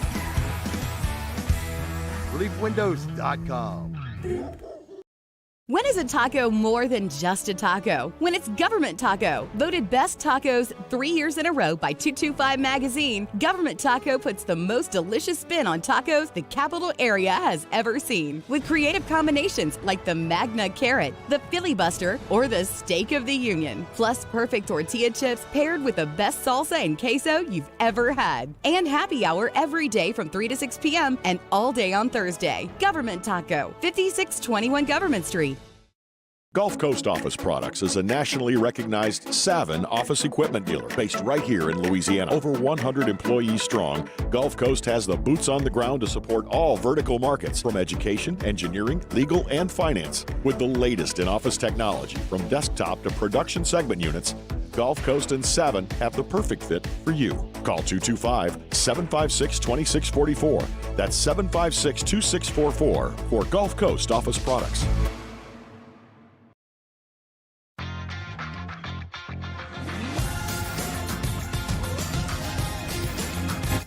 Jimmy Ott and Charles Henniger for the Monday edition of Game Time. Game Time live from Fin Bomb, Sushi Burrito, Poke Ramen, Burbank and Lee. It's Game Time Monday, 6 to 8 p.m. on 104.5 ESPN Baton Rouge.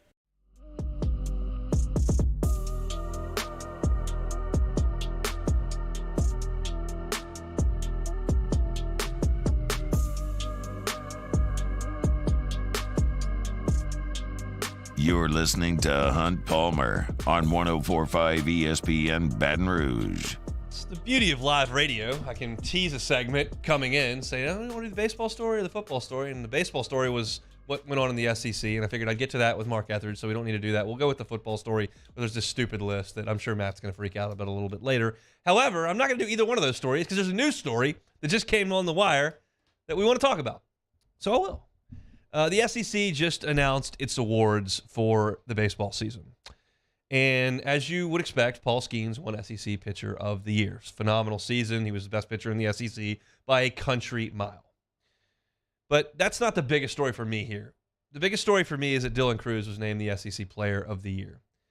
And Dylan Crews, in becoming the SEC Player of the Year for the second consecutive year, he shared the honor with Sonny DeChara last year, is the first player in the history of LSU baseball to win Southeastern Conference Player of the Year 2 years in his time in Baton Rouge. And that's incredible. Now, Russ Johnson won it in 93. Todd Walker won it in 94. Eddie Furness won it in 96. Aaron Hill won it in 03. John Zarang shared it with Stephen Head in 2004. You had Rafe Rhymes in 2012 when he hit 430. And then you had Dylan Crews, who's done it twice now. And this whole year in the back of my mind, I've just considered what needed to happen for Dylan Cruz to get his number retired. It's not a discussion you have often when a player's still playing. It's more of a, hey, Glenn Dorsey needs his number retired, that kind of thing. But ever since Dylan Cruz's freshman year, I have thought, man, this guy could be the best player to ever play here. And I think he is. And I know the last 3 weeks haven't been perfect, but he did hit a couple homers, and he's hitting .430. So it's another feather in his cap in that direction. Now, one of the things that could matter here, it shouldn't, but it could, is that Todd Walker won championships. Eddie Furness won championships. Now, Ben didn't. He was the first pick in the draft. And he was the National Pitcher of the Year. So we'll see if Dylan wins National Player of the Year. I certainly hope that he does. You had stiff competition in the SEC. Jack Caglione hit .350 with 28 home runs. 28. He doubled Cruz in the home run category, and he hit .350. Charlie Condon's year was pretty dang special. Now, I know he didn't have a great weekend this weekend, but he hit .393 with 25 home runs. Now, Dylan led the league in runs scored, and his on-base percentage is outrageous. The power numbers aren't what some of the guys in the conference are doing. Ethan Petrie had more home runs, even though he slumped a little bit down the line. And Hunter Hines hit north of 20 home runs at Mississippi State and was a great hitter for them. So, I don't know that this was a total slam dunk. I think it's a slam dunk. He's the best player. But if you just want to line up statistic for statistic, and you're going to tell me that Jack Caglione had double the home runs of Cruz, hit .350, and also pitched very well. He was really good in their season finale over the weekend. I could listen to that. But Cruz wins it for the second time, and I think that's a huge feather in his cap. Will he get a championship? I think that would be the icing on the cake, and it would absolutely cement it. I don't know who makes these decisions. I don't know if you have to graduate or not. Obviously, Dylan's going to leave school after this year, and I don't know where he is academically. All that stuff is semantics and whatever. I'm just talking about on-the-field stuff that I sit here and look at. And Dylan Cruz deserves that recognition, and I hope that the next 4 weeks go awesome for him and for this team. But he is the Southeastern Conference Player of the Year. Paul Skeens wins SEC Pitcher of the Year. I'm going to do my best here to try to pull up these teams. I'm assuming it's going to be right there at the top of the SEC's website, and it is, so this makes things real easy for me. Your freshman of the year is Charlie Condon, absolutely. Coach of the year, Dave Van Horn. I'm on board with that. They were just ravaged by injuries and end up tying for the conference lead. Your first team includes Tommy White and Paul Skeens with Dylan Cruz. LSU with 3 representatives. Florida actually has the most on the first team. They have got 5. Jack Caglione at first base, Cade Curlin at second base, Josh Rivera at short, Wyatt Langford in the outfield, and Brandon Neely as a reliever. Ethan Petrie made the list as well. Cole Messina, South Carolina. It's crazy because on the first team, you've got 5 Florida Gators, 3 LSU Tigers, and 2 South Carolina Gamecocks. That only leaves space for Hagen Smith at Arkansas, Hunter Hines at Mississippi State. That's it. No one else is represented on the first team except South Carolina, Florida, LSU, and then you throw in Mississippi State and Arkansas there at the end. On the second team, LSU does not put anyone on the second team, which is a little bit surprising. No love for Trey Morgan there. Obviously, you've had some up and down seasons. Catcher's been up and down. Travinsky's had his moments, didn't play enough probably. Jordan Thompson, I think, could merit some recognition there, but Jacob Gonzalez at Ole Miss has been brilliant and offensively has been better than Jordan Thompson, so you can't really argue with that. Ole Miss had 3 guys on the second team, Kent Alberman, Jacob Gonzalez, and Calvin Harris, and they were the worst team in the league. That tells you what the other half of that lineup looked like when you've got 3 all-league players and you win 1 weekend the entire year. And, oh, by the way, Calvin Harris is leaving. Jacob Gonzalez is leaving. Kemp Alderman is leaving. So the only guys on Ole Miss's roster that did anything offensively are gone. They've got to get in the transfer portal in a big way over there in Oxford, Mississippi. On the all-freshman team, LSU does land Jared Jones on the all-freshman team. I would have bet significant amount that Paxton Kling would make the all-freshman team, but the injury kind of derailed his season, and he hasn't really worked his way back into the full-time lineup. So can't necessarily put him in there. Guys like Ike Irish, Ethan Petrie, Charlie Condon, Colby Shelton was great for Alabama all year. And Gage Wood at the back end of the bullpen for Arkansas has been fantastic. On defense, Dylan Cruz gets a nod in the outfield on the all-defensive team. So LSU honored with 3 guys on the first team. Dylan Cruz, SEC Player of the Year. Paul Skeens, Pitcher of the Year. Well deserved for those guys as they head to Hoover for the SEC tournament. All right, I do have time before we get to Mark Etheridge to make fun of this stupid list, which is absolutely ridiculous.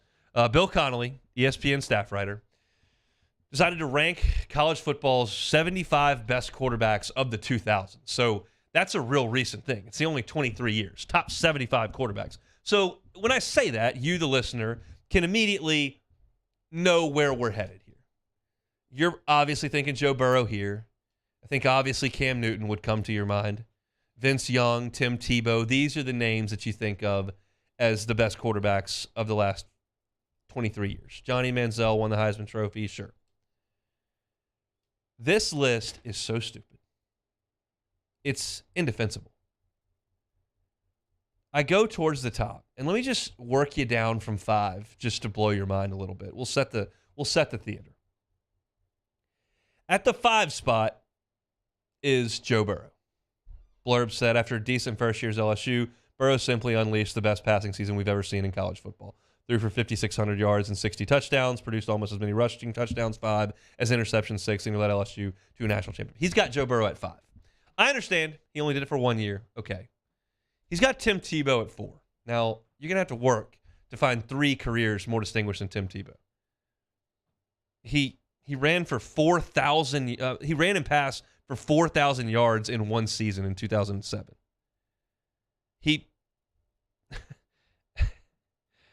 He was ridiculous in terms of rushing, passing, winning. He did everything he could do. Number 3 is Vince Young. Vince Young was pretty good. And in one of the greatest games we've ever seen in college football history, he was the star and he made the play. And so, yeah, that's good. But that's 3. And then they got Cam Newton at 2. So I've gone through Cam. I've gone through Vince Young. I've gone through Tim Tebow. I've gone through Joe Burrow. And I still don't have your number 1 quarterback of the last 23 years. So who do you think it is? What names are rattling around in your brain? It's not Matt Leinart. It's not Kellen Moore or Colt McCoy. Not Johnny Manziel. It's not Lamar Jackson or Marcus Mariota. It's not RG3 or Trevor Lawrence. It's not Sam Bradford, Jameis Winston, Andrew Luck. It's none of those guys. That's the number 1 quarterback on this ESPN list. Baker Mayfield? What? The guy who didn't set any records or win any huge games? I mean, he won a game in Columbus in September. He beat Kansas when he made an inappropriate gesture at the coin toss. Baker Mayfield, the best quarterback in the last 23 years? Better than Cam? Better than Tebow? Better than Burrow? No.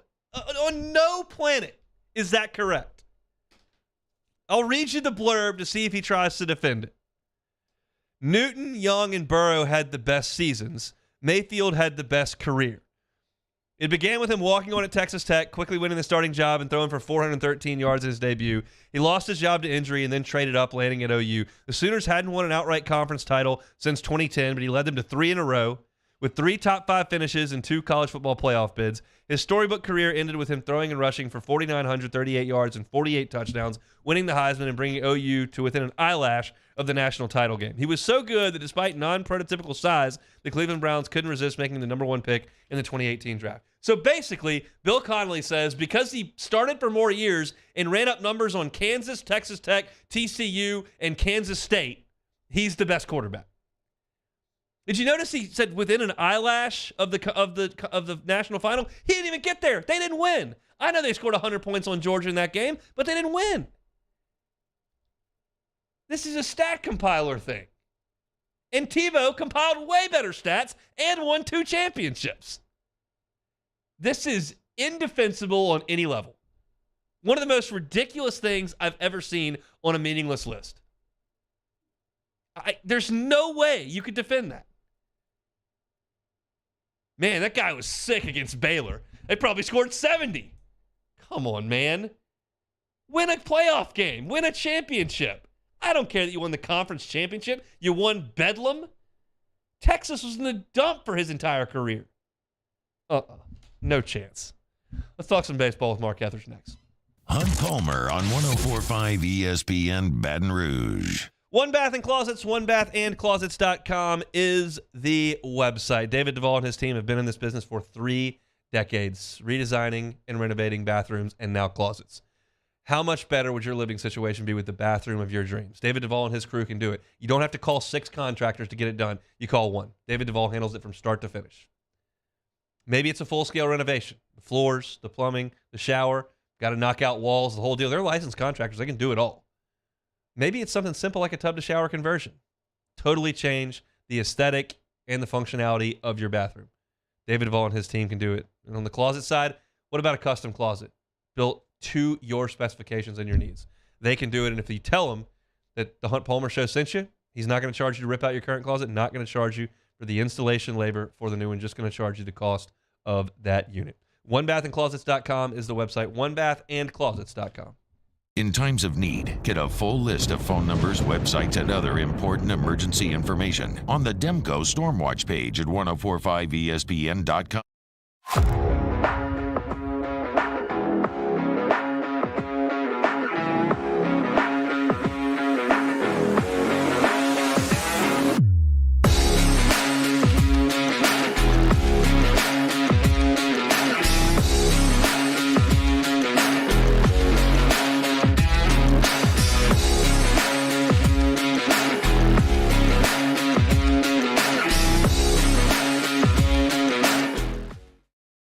What's up, y'all? It's that time again. It's heating up. Your boat's getting ready to come out and spend all summer on the water. It's time to take your boat to the next level with front-to-back boat service, where if you want an incredible custom speaker install, it's going to blow people away in the water, that's there for you. You want an HD sonar where you can see the fish under the water before you cast, beat all your friends, that's there for you at front-to-back boat service. So don't put it off. We got the parts in right now. Get them now before they go back on back order. Front-to-back boat service. I've been doing business with Luba for 25 years. They're dependable, trustworthy. It's just the attention to detail with our clients. Our folks have years and years of experience. They're highly trained professionals. But many companies have that asset. What I'd like to think makes Luba a bit different is that we use those talents in a way that truly is dedicated to serving the needs of the folks who depend on us. There it is, the extra mile, on the border of expected and extraordinary, for those willing to go further, like vans customized for work or play, with safety and tech to keep you connected, supported by a 5-star sales, service, and finance team, and backed by the 1-star you know. So go the extra mile. It's never crowded, because so few have what it takes to go there. Mercedes-Benz Vans.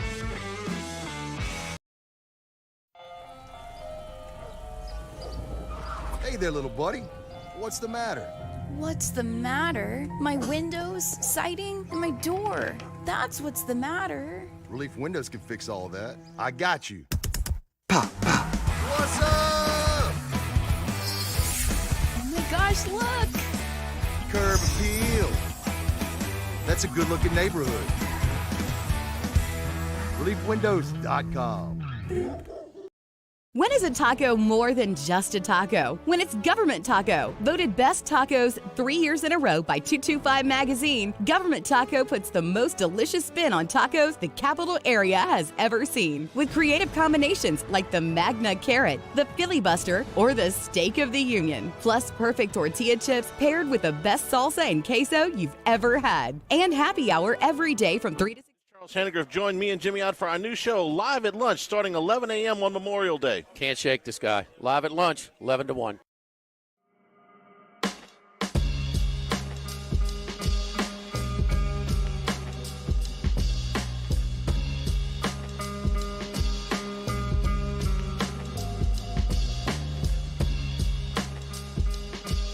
This is Hunt Palmer on 104.5 ESPN Baton Rouge. 9:30 tomorrow morning starts a long week in Hoover, Alabama. Mark Etheridge, Joe Healy from the SEC Extra team over at D1 Baseball will be there for all of it. And Mark joins us now on the Jim's Firearms Hotline. You ready to roll, Mr. Etheridge? I'm almost there. I'm on my way to Hoover now, and I'm fired up. Can't wait. The forecast looks good. Do you trust that at all? Well, honestly, it does look great. The only deal is we always get some sort of weird thing going on. There's always either an extra inning game, even if or it's a rain delay or whatever. We always have that, 10:30 p.m. start time that just takes us into the wee hours. Yep. That's what I want to avoid more than anything. Well, we shall see. I know you're driving, but the SEC did just announce its awards for the season. And from a Baton Rouge perspective, Dylan Cruz was named the SEC Player of the Year for the second year in a row. He shared it with Sonny DeShara last year, and Paul Skeens Pitcher of the Year. Can you put into context, you've been following this league a long time, what these two guys' seasons and careers, in Cruz's case, have been like? It's generational players. I mean, these are players that you can be telling your kids you saw play. I mean, that's kind of the talent that you're talking about. With Skeens, the thing that's just struck me about him, and I've said this all year, is how consistently excellent he's been. He hasn't even had an average game, right? The only quote bad game he had was the rain delay game where he only got to pitch a couple of innings. He had made two bad pitches in that, gave up 2 home runs, and never got a chance to really undo that. That's really been it all year. Everyone has an average game, right? Not him. And then with Cruz, he just does everything well, and he does it at a premium position. It's hard to play center field in the SEC, and he's doing it. He can hit anywhere in the lineup. He can hit for power. He can hit for average. He runs the bases. I mean, he's really just a freak, man. He can do anything you ask. And when you have two guys like that on the same roster, it just really sets the bar high for everyone else to try to meet their standard. And that's going to be the challenge for LSU, is just having some guys step up, certainly in the bullpen and elsewhere throughout the lineup, so they can meet these goals and reach the high standards that this team is certainly capable of. I listened to the Nerdcast this morning. I see that y'all have got LSU as a top 8. You've got them there at the fourth slot. And I wonder if you feel like LSU's fate is sealed. If they go 0-2 in Hoover, they should be okay. Or is there a scenario you can paint where somebody could come up and steal one? I have to think they're safe regardless. They've been so good all year. The 2-week blip withstanding, I do think it would take just some absolute chaos around the country where somebody just come in. But I think other teams would get pushed out before LSU would. So, I think the focus for them this week is just finding out what they've got on the mound. Who can help you? Who do you not want to go to? And try to make some decisions as you go to the postseason. That's the vulnerability for this team. I'm not telling you guys anything, but that's it. That's what they have to figure out before they play an elimination game, and it comes back to bite them. What do you make of Kentucky right now? I played a game where I was trying to knock LSU out of the top 8 just for the sake of discussion. And I feel like if Kentucky ran through and won this thing, and then you start to look at the top and you look at there's Florida and there's Arkansas, and Vanderbilt, they got to Sunday too, and all of a sudden LSU went 0-2 and the SEC's kind of log jamming. Is that a scenario that could concern you if you're an LSU fan? Maybe. I mean, if you're the 5th SEC team in the pecking order, which the scenario you described, that might be the case. I don't know. I think it would be close. And then what else happened around the rest of the country? What does Virginia do? What does Coastal do? I think Clemson and Wake are in pretty good shape right now. And then Stanford, I feel like they're going to be a top 8 as well. So it would take a lot. I do think that what Kentucky has done, the committee every year tells you to schedule more challenging, play on the road. They did all that, and I do think that will be rewarded. They have the second best RPI, one of the most challenging schedules in the country, and they played road games where a lot of SEC teams they don't have to, so they go. Kentucky did, and I think the committee is going to reward them. Now, what does that mean? I guess we'll find out. But certainly they're going to host and I think they've got a shot, like in your scenario, if they win a few games, that they could certainly crack the top 8. It's just who do they kick out? Would it be Virginia? That'd probably be my fault. But what if Virginia goes on a run, right? So and around we go. So does the committee care that Auburn won 12 of its last 15 league games and South Carolina's in a bit of a free fall? Is that something that they would look at, or are they going to look at the entire picture here? Yeah, I think that's a data point to focus on. Absolutely. You want to be playing your best ball down the stretch. If you look at resume itself, just the metrics, South Carolina looks incredible. And then you look at how they finished the end of the year, and not so much, man. It's really concerning. And as a result, we didn't have them hosting this week, first time in forever, right? And they're a team they need to win games this week. And then you look at Auburn, the job that Butch Thompson has done, figuring out that pitching staff with all the injuries and all the underperformance. We talk about some of the other teams around the league. One that you follow closely that have had pitching injuries, setbacks, and have really struggled to figure it out. Well, Auburn was there a month ago, and they've since turned it around and figured some things out and evolved and got better.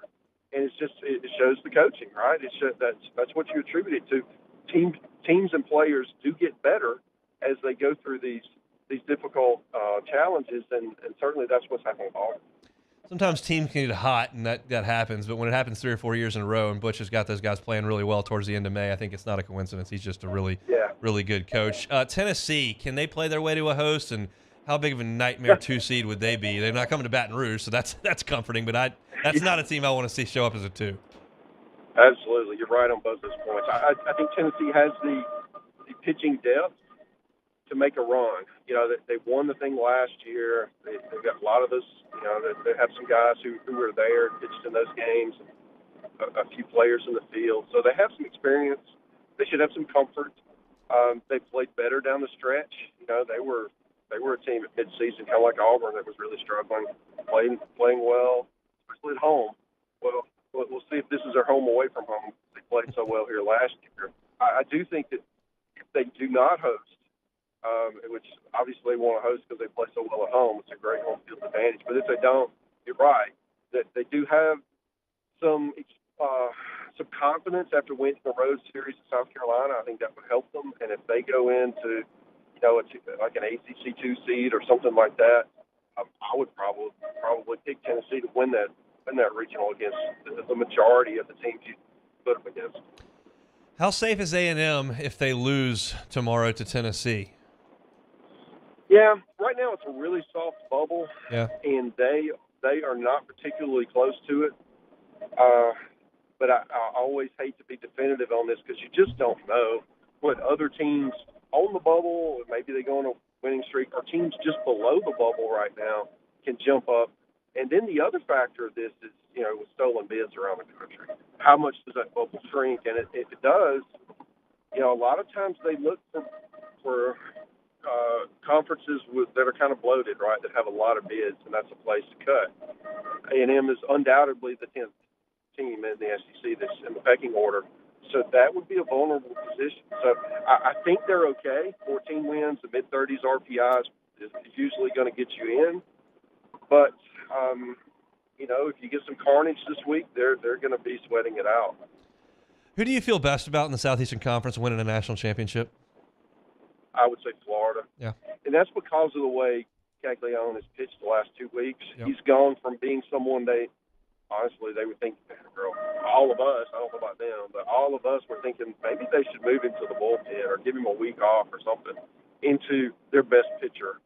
He was just incredible in his start this past weekend at Kentucky. If he's that guy, and they've got Hurston Waldrop and Brandon Sproat, and their bullpen has got better, and they've got that potent offense, there's not a lot of vulnerability there. We talk about teams that are complete. You have to have all these different boxes checked, and right now Florida's that team. We got Joe Healy on every Thursday, and we've been talking about y'all's event tonight at Brock's Gap, so let's you do that one more time as y'all get ready to have some fun this evening. Yeah, it's going to be a blast. We're at Brock's Gap Brewery, which is in the parking lot of the Hoover Met tonight at 7 o'clock. Come get your tickets. They're selling fast, but there's some left. And we're going to preview the SEC tournament. We'll probably tell some bad jokes. We'll make fun of each other. We'll just have a blast and get everybody ready for the tournament. And then follow along all week. You know, all these games around the country that, a game out west could impact some hosting situations in the South. We'll keep you up to date with all of that stuff as we head down the stretch. Have an awesome week. It's one of the best of the year. Thanks for your time, Mark. It'll be fun. Thanks. He's Mark Etheridge, D1Baseball.com, part of the SEC Extra team with Joe Healy. We're going to try to talk to Joe on Thursday in our normal spot. You never know what's going on over there with the weather and the delays and games and whatnot, but I wanted to grab Mark here today. So if you're in the Hoover area, you're going up there for the tournament, you may live there and you're talking to us. Those guys do an awesome job. They're having that event for at Brock's Gap tonight, which is right there by the Hoover Met, and it's also for a great cause for autism awareness. So check it out, get a ticket, and go hang out with the guys and drink a couple of cold pops over at Brock's Gap. All right, let's take a time out, come back and wrap it up. It's the Hunt Palmer Show. This is Hunt Palmer. Our listeners fire up their opinions on the jimsfirearms.net hotline at 499-1045. Keep listening for your next chance to shoot us your thoughts with the jimsfirearms.net hotline on 1045 ESPN Baton Rouge. Follow us on Twitter at 1045ESPN to cast your vote in the Citizens Bank and Trust poll of the day. Vote daily inside off the bench, anytime. Hunt Palmer. And after further review, Citizens Bank and Trust brings you the poll of the day via Twitter at 1045ESPN. Hello, Samantha, dear, I hope you're feeling fine. And it won't be long until I'm with you all the time. But until then, I spend my money up right down on my last dime. Come home in Baton Rouge.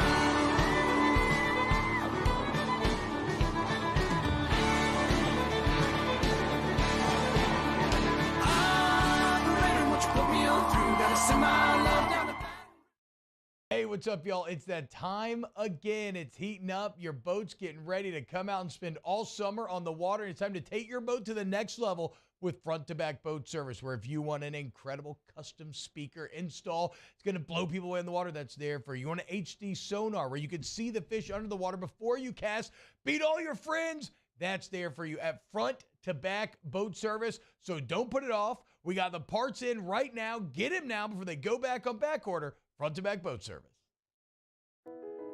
I've been doing business with Luba for 25 years. They're dependable, trustworthy. It's just the attention to detail with our clients. Our folks have years and years of experience. They're highly trained professionals. But many companies have that asset.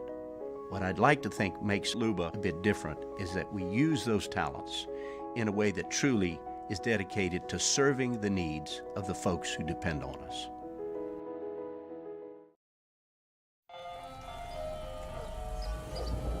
Hey there, little buddy. What's the matter?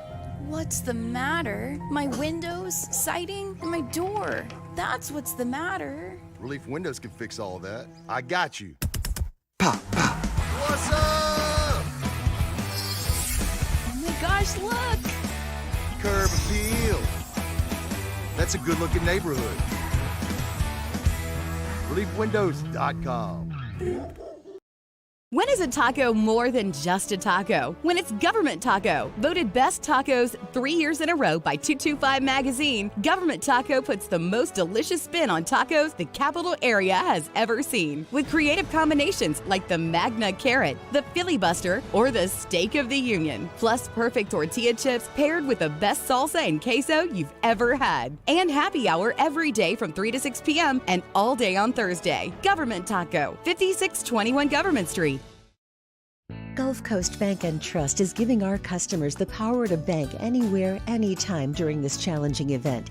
And we're right there with you. Our mobile banking app is a smart way to manage your money and time. Gulf Coast Bank and Trust, the bank that cares about you.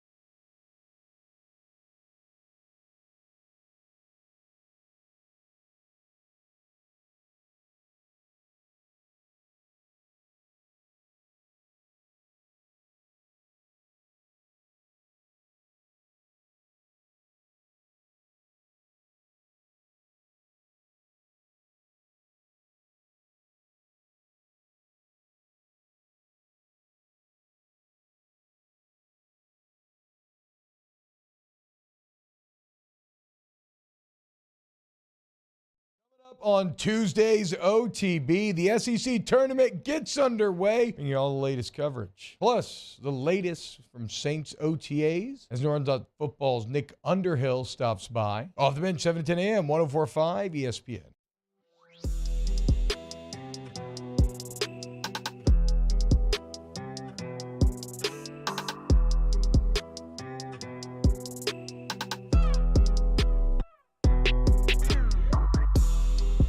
You're listening to Hunt Palmer on 104.5 ESPN Baton Rouge. I was looking through my notes, see if there's anything I missed on today's show that didn't get out there. There's one stat that I didn't put out there in my first segment. I guess I'll just toss it out there right now. LSU, the only team in the SEC that did not get swept this year in the 10 SEC weekends. Tigers were never swept. Everybody else got swept. Arkansas won the league. They got swept by Georgia. Florida won the league. They got swept by South Carolina.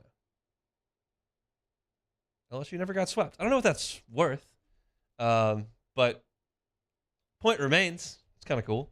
I'm not going to get you much next week when regionals start, but LSU as consistent as anybody in the league. And another more evidence, I guess, that while we understand LSU's issues intimately because we see them, we experience them, and they're right in front of us, everybody else has their issues too. Everybody's got some bad weekends. Everybody's got some bullpen problems.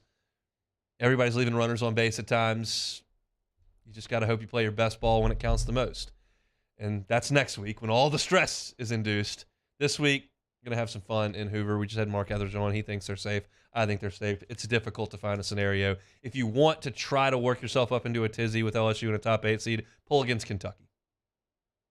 Kentucky's going to have more quad 1 wins than LSU. They're going to have a higher RPI than LSU. And if they win the Southeastern Conference tournament and have that feather in their cap, maybe you could see a situation, especially if Vanderbilt advances a long way and LSU were to go 2-0. You could maybe talk yourself into it, but it takes a lot of work. I think LSU is just fine. All right, let's play some Take It or Leave It, Jacob Beck. All right, getting started here. Southeastern Louisiana fired their baseball coach, Matt Reiser, on Sunday. Take it or leave it. I'm going to leave that. I put this on Twitter. There must be something else that I'm missing or that I don't know about what's going on over there, because Southeastern has been to 4 regionals in the last 9 years. That's like a 50% hit rate on getting to regionals. That's pretty good. And the athletic director is J.R. Teagues, who was the baseball coach, who understands that that's good. No, they weren't that great this year. They were a 500 team, and they're not going to make the NCAA tournament. But, unless there was some issue, something happened, somebody sideways with somebody. If it's just purely based on the results of the baseball teams that I can look up on the internet, that does not warrant a firing, in my opinion. I think they've built a really nice baseball program over there at Southeastern, and I would venture to say that the next coach they bring in, if he coaches there 9 years, probably won't make 4 regionals. Just my guess. So I didn't get it. It shocked me when I saw it. Now, if there's something I don't know, fine. I'm out of the loop. I don't know everything that's going on over in Hammond, America. But it seemed like he did a pretty good job to me, so I'll leave that. Michael Block, who we mentioned earlier, had a really good performance, tied for 15th at the PGA Championship, which included a hole-in-one. Yeah. Was Michael Block's performance more impressive than Brooks Koepka winning his 3rd PGA Championship and 5th major? Take it or leave it. I'll take it. I think there's a better chance, if you replayed it, that Block doesn't make the cut and shoots some 77 one day than there is that, that Brooks doesn't. I mean, Brooks has a better chance of winning a major than Block does of getting top 15, if that makes sense. It's a more likely thing. Of course, Brooks played better and deserved to win, and he was brilliant. He's, as I mentioned earlier in the end of hour number 1, he's the greatest major champion of this era. And so I'm not taking anything away from it, but it's just he's more likely to go out there and beat the field than Block is to show up and shoot even par 3 days, make a hole-in-one, and finish 15. That's the odds of a club pro doing that, even though he's the best one, are just none. And it was such a cool thing. And I follow the guys at No Laying Up very closely and listened to their breakdown last night on their podcast. And DJ Pyhowski, one of the guys on No Laying Up, was like, I just can't recall seeing someone and them actually realizing they were in one of the greatest moments of their life while it was going on. And Block from Friday has been in the moment, doing press conferences, laughing, interacting with the pros, reacting so genuinely to questions he's asked. When he found out he was playing with Rory McIlroy on Sunday, he was like, are you serious?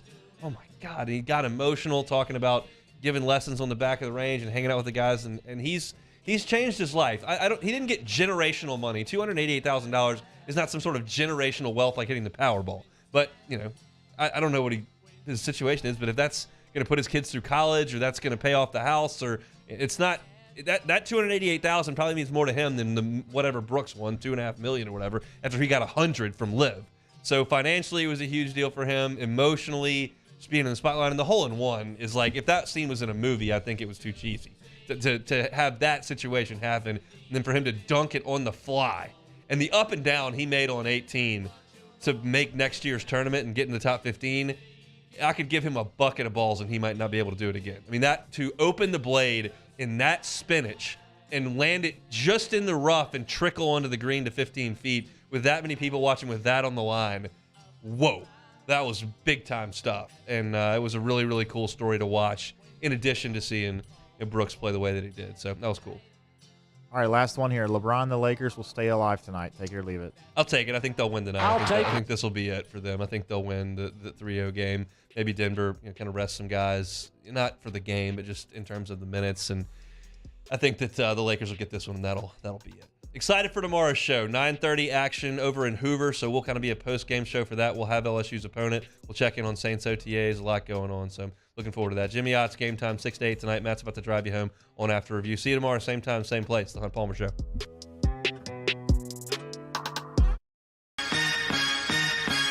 Turn my music high, high, high, high, yeah.